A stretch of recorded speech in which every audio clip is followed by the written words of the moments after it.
Hello. I don't even remember how to intro these videos because it's been so long since I sat down and filmed a sit down and chat video. I also have a dog like right up on me. Anyway, it's been a long time, so I'm just gonna skip a little intro and say hello. Let's just jump right in. A long time no chat, and you're probably wondering, or maybe not, because I have vanished from your mind. Where the heck have I been? I promised you guys content coming from me leaving my corporate job, and that's gonna be so much better because I was leaving my corporate job, and then I just freaking vanished from the platform. Well, it's been a crazier ride than I thought leaving my corporate job. I have taken about 12 left turns, 12 right turns that canceled out those left turns, and then somehow found myself onto another path, and then another path, and then another path. Anyway, we're gonna make a separate video in regard to all of that. It has been a wild ride. I have a separate video planned on things I've learned since leaving my corporate job. It's coming up on, we're like 10 months from me leaving my corporate job. I've taken so many learnings and unlearnings and just a lot that needs to be shared. Aside from that, it's just been a never-ending journey of learning over the last 10 months. I have gotten one fitness certification after another, and then I started doing some freelance social media management and strategy, which has also just been a learning in itself of how to operate as a freelancer and work with these different businesses in that nature. It's just been a non-stop learning journey. I haven't stopped learning and taking on new things. That has stifled my creativity a bit and also blocked me from being able to take the time to be creative, but no longer, which we'll get to in a second. I never disappear completely, so I don't vanish completely from you guys. There's always some platform where you can access me. For the longest time when I was working my corporate job, I didn't have a lot of time, and TikTok is the best thing for that nature. So I was posting a lot of just like things that I could make and get up on TikTok. That was where I was for the majority of my corporate job. Then was hoping to transition to YouTube post corporate job and find a balance of it all, but it didn't wind up happening, and I definitely went on Instagram a little bit more. If you have been missing me the last few months, I know you all have. You can find me on Instagram. That is where I've just been the most consistent. I'm just trying to be a little bit better about that too. So it probably will be my main point of focus, but I am coming back and like trying to actively get on YouTube because I actually have opened some space for creativity, and with this new freelance position that I mentioned, I actually have found a little bit more freedom and flexibility in my time. A little bit. It was like really weird relying only on fitness because I had such small awkward gaps throughout my day, and now I've been able to take some of that back with this freelance position I have, so I can devote a little bit more time to my own creative pursuit, and I have an actual plan for doing that now. So I promise you guys I'm not disappearing from YouTube this time, especially because one of the other things that has kept me busy over the last few months, I'm getting married. I think this is such a fun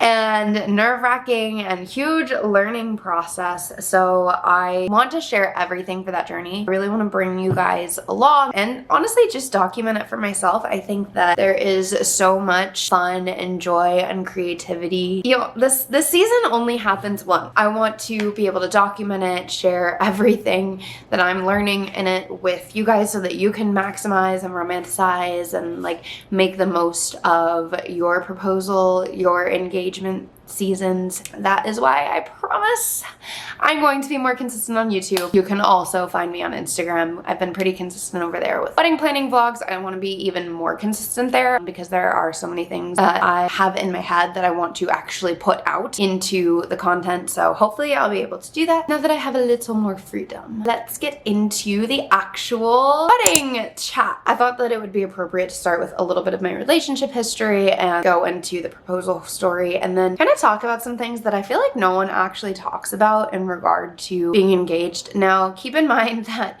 this proposal did happen like 9 months ago, so it's not new, and I've been in it for a little bit. Just like I said, things were crazy, so I never actually got to sit down and film this video, but better late than never. Going back, relationship history, long story short, when I moved to Jersey City / New York was about when Reed and I started dating. He was living in the city at the time on the Upper East Side. We were together during those first years of COVID, so everything was pretty intense. We passed through the honeymoon stage and all of those things way faster than most people do because we just kind of immediately went to spending lots of time together, quarantining, working from home together, etc. Definitely sped up, and then just a lot of like smaller trips because you couldn't really do a lot of travel at the time. So we would do like small trips to his other home in upstate New York. And we made quite a few memories doing small, tiny little road trips like that. Things just escalated very quickly. We moved in together about 2 years into our relationship. I guess, actually, I think it was like 1 and 2 months. 1 year and 2 months into us dating is when we moved in together. We didn't even get to enjoy that period very long before we introduced this one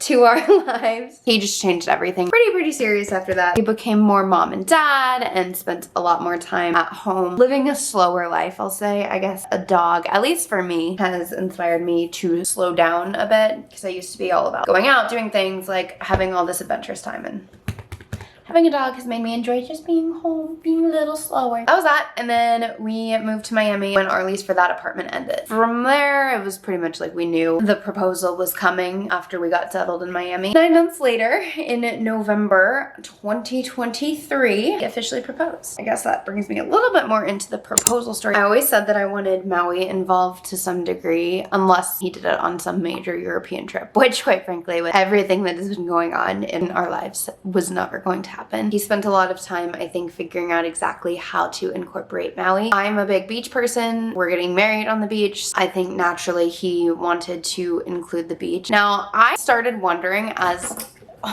the timeline that I thought would happen got a little closer, I was wondering how the heck people look so nice and ready and like knew that it was coming in their proposal pictures, because like, what? Was I just gonna get dressed up every Friday and Saturday night for 3 months straight? Not realistic. So he told me that we'd have a series of fake out dates and I wouldn't know exactly which one was going to be it. I just had to get dressed up for these fake out dates. I picked out a dress that I was gonna wear for every single date, and I was just like, okay, well, I have to get my nails done in a way that's going to last. So I tried, what did I try? I tried some sort of gel that was also like a dip. Oh my god. But I'll drop it in the description, whatever I used that was supposed to last a month. So I was like, kind of perfect. I can get it done and then it'll all come off at once and I can just get it done one more time if I really have to, but please don't make me have to do it a second month in a row. Did my makeup and everything. On the very first fake out date is exactly when he proposed. He ordered an Uber, did not tell me where we were going at all. I just got in this Uber and I was like, okay, it's a 40-minute drive. Where are we going? We had Maui in the car with us, so I guess he was just going to bring Maui on all of these fake out dates. So we had Maui in the car. I was like, okay, we're gonna be in the car for 40 minutes. I guess it was just traffic on a Friday night. We were going to a different beach in Miami that we hadn't really been to before. The Bal Harbour area in Miami. I think there's a specific beach over there. It's not Bal Harbour Beach, but there's a different name of the beach over there. That is where the Uber dropped us off. I was like, oh wow, this area is so pretty. The sun is setting. This is a really nice beach. Why haven't we been to this beach before? I'm starting to get nervous because I suspect that it might actually be happening now, especially because we had Maui and he's guiding me through the parking lot up to this entrance of sand onto the beach. He takes me up this little sand trail and lo and behold, I see my best friend sprinkling out flowers, doing the whole thing. I see a violinist and photographer and I'm like, okay, it's happening now. Like, it's actually happening. And something weird happens in your head and your stomach and honestly everywhere where you're just like kind of frozen. This is the moment. The talk of the proposal, at least for me, and like the thought of it was all very casual. I was like, yeah, we're just gonna make this thing formal because we've been living together for a year and a half. So it's just gonna formalize the whole process. It was very much not casual the second I realized what was happening. I was on the verge of throwing up. I don't know why I was so nervous, but I was just like, what if he doesn't like me anymore after this moment? I don't know. Random things were going through my head of like, I'm being watched. I just got very rigid. I have to walk correctly up to this blanket that's laid out. And I was also just like, wow, this is the moment that I always wondered what it would be like my whole life. And it's happening now. Like, it's happening right now. I managed to walk up to the blanket, still had my heels on. I don't know why I was walking up in my heels in the sand on the beach, but I just didn't take them off. I walked up to this blanket and this whole setup. My best friend zoomed off for the moment, so she didn't hear anything that was said, and she was just kind of standing on the side. She grabbed Maui for us. He got down on one knee and I was just like, it's happening. I honestly was just ready to cry. I didn't expect that. Like I said, I thought it would be very casual leading up to the moment, but the emotions kind of sweep you under in a way you don't expect. It's actually a really funny story because he forgot to actually ask. He just said, I want to spend the rest of my life with you. And in the moment, I was just so caught up and frozen that I didn't realize that he didn't ask. I was kind of just like, what am I supposed to say? Like, I'm supposed to say yes. And I didn't realize like why it sounded weird that I was saying yes, but I was like, I'll just say yes. So I said yes. And then later on in the night, I was like, oh, because I wasn't answering a question, he didn't actually ask me a question. So I said yes to, I want to spend the rest of my life with you. There was a violinist playing. For anyone who doesn't know, I am obsessed with the violin. I See the Light from Tangled was what was playing when he proposed. Having a photographer there was really great, but right away, we just kind of started taking pictures and I didn't really get to soak in the moment. And I think if any guys are watching, maybe like plan a 15 to 20 minute period to just sit and enjoy yourselves before being like, okay, what pictures do we want? What shots do we want? What do we need? Because I was like, whoa, I don't know. Our photographer had some good things in mind, so we wound up getting good pictures, but I was so taken aback and surprised in the moment that I was unprepared. So I was just like smiling and laughing and I just kept kissing him like an idiot. So like that was all of our pictures, was just me smiling and laughing. And luckily we were able to come up with something creative because the photographer had a few things in mind, but everything that would have been in my mind was just nobody was home. Maybe taking that 15 to 30 minutes to soak it in for yourself, scheduling that before rushing right into the pictures would probably be a good idea. We took the pictures, the sun was starting to set, the violinist was playing. And we also, because we were walking so far, taking these pictures and focusing on the pictures, I didn't get to sit and actually enjoy the violin. Like her time was up the same time the photographer's time was up. We didn't get to sit and enjoy it, but I guess I could kind of hear it from the background. There were some points where we were too far and I was like, she's literally playing over there. I want to go listen. It didn't happen. So scheduled that time. When we went back, there was a basket with a bottle of champagne and I was like, okay, cool. We can sit here and enjoy the champagne. But my best friend was there because she helped set up. And then I was also kind of like, okay, well, I want to talk to her. And so it wasn't the dreamy romantic moment that I think maybe you imagine. So we just sat and soaked in the moment together. I got a few pictures with my best friend, evidence that she was there and part of that night. We all sat and were like, wow, this happened before packing everything up, which cleanup, also an unromantic part of the actual proposal night. We got everything cleaned up, got in an Uber, and then Reed and I got to actually enjoy it a little bit more. He took me to Casa Tua in Miami Beach, which is, oh, so delicious. That was one of the best meals I've had in my life. It obviously should be. The night of my proposal. Beautiful setting, great meal. They were also so kind. They wanted to make the night really special because they knew it was the proposal night. Pro tip, definitely mention that when you go to a restaurant. If you don't, I don't know what you're doing. They got us a dessert. Reed's parents also bought us a bottle of a really nice champagne, so we shared that. Really just got to sit and enjoy everything. Again, I cannot emphasize enough. So yummy. I think we shared like a prosciutto and burrata to start, something like that. And then, oh, I had a delicious pasta and I really want it right now. I'm so hungry now. So that was the night of the actual proposal. Now, we made the mistake. I actually myself was going to take about 24 hours on this at least before I put it out there. I'm engaged. Pro tip, you should definitely do that. So Reed was really eager. I also think because the guys know when it's happening for a while, we aren't really prepared. We don't know that everything's about to change in a second. It's a little bit more for us to take in. But he was really excited, so he took a picture of me with the ring and posted it on his Instagram story. Also,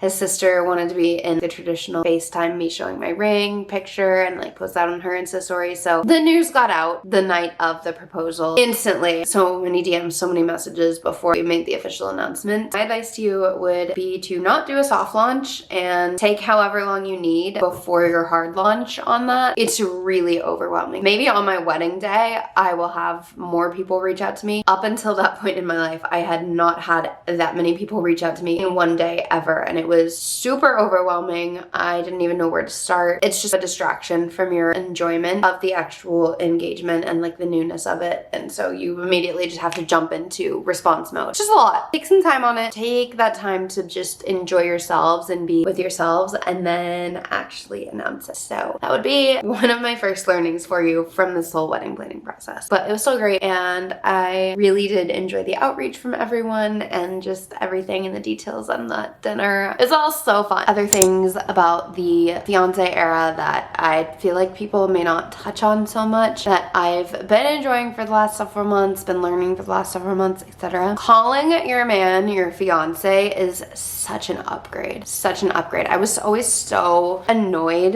with myself anytime I was ever like, my boyfriend, my boyfriend, my boyfriend. And I have not had to say my boyfriend in so long. Something about it just feels more sophisticated. You still don't have that full commitment. You're not married yet. Things are still new. Just calling someone fiance is like you've upgraded from boyfriend, but you're in an exciting you-centric stage where it's probably a time you'll look back on and remember forever. I don't know, something about it. It's just so much more elevated to say my fiance. My fiance. That's my man. That's my fiance. Also, just something about it. I always imagined if one of us were in the hospital, be like, oh, my boyfriend, my girlfriend that's in the hospital, whatever. You may or may not be let in. I don't really know the specific rules on that, but when it's your fiance, it's like, okay, a little more serious. The actual process of wedding planning that comes with the engagement. Okay, and I get so passionate about the fact that we don't know when the engagement is coming, right? So when the engagement happens, the girlies are just expected to turn on and get into wedding planning activation mode. And it's like, I had no control over exactly when this proposal happened. I got proposed to, and you expect me to just turn on and start doing this when I have X, X, and X going on in my life. Like, no, I won't just drop everything and start wedding planning. I just think that that societal norm and standard is a little bit crazy. And I was like, I'm not touching this for at least a month. I am going to enjoy a month to myself before I start even figuring out the who, what, where, when, and whys of our wedding. After that first month, I did start looking into things a little bit more, just like, where the heck are we gonna have this wedding? Because I always knew I wanted it to be on a beach, so I was like, how do we make that happen? When we started seeing some of the prices, we were definitely like, let's elope. Weddings are really expensive, but after much back and forth and figuring it out and a lot of what if scenarios, what if this, what if this, what if this, we decided to actually make the wedding happen. I was casually planning from December through, I'd say March is when I actually finally had a list solidified of venues, and then we went on the venue tours, and the venue was a big thing for a while. Once we booked the venue, the other doors opened up for other things, and I've honestly still been pretty casual about it all. We're booking our big vendors and starting to get some of those smaller details together through the big vendors, but I don't know, I'm kind of just waiting for the needle to drop. I keep hearing that it's absolutely crazy and chaotic. While there are a few things that are a little bit chaotic, I don't feel like I've been bogged down by the stress. Had a few price tag shocks, but other than that, I don't know, I haven't thought like this is the most stressful thing ever. There's just been little things that I'm like, okay, I didn't expect this, but we'll figure it out. Some vendors, it's been like pulling teeth to get them to let us give them our business. Kind of surprising. You'd think people are wanting to be really salesy about it, but I've had to sell myself as let me use you as our vendor. Anyway, that's really only been the big hiccup. So I'm kind of just waiting for the needle to drop. I'm like, everyone says it's really stressful. Scared to get to that point, but it's been good. While all of those things are happening and other things are crazy in my life, I'm just trying to enjoy this season of being engaged this last several, like 6 months, last 6 months now before I officially am a Mrs. and married. That just sounds so old. It makes me feel so old. Mrs. Before last name changes, oh my gosh, and before I have to deal with like all the paperwork of that. I don't even know. It will feel so weird to have my old email, but like, I don't know. I'm enjoying the season before all of that kind of stress. The official parts of this process become stressful, and tax season and taxes, yeah.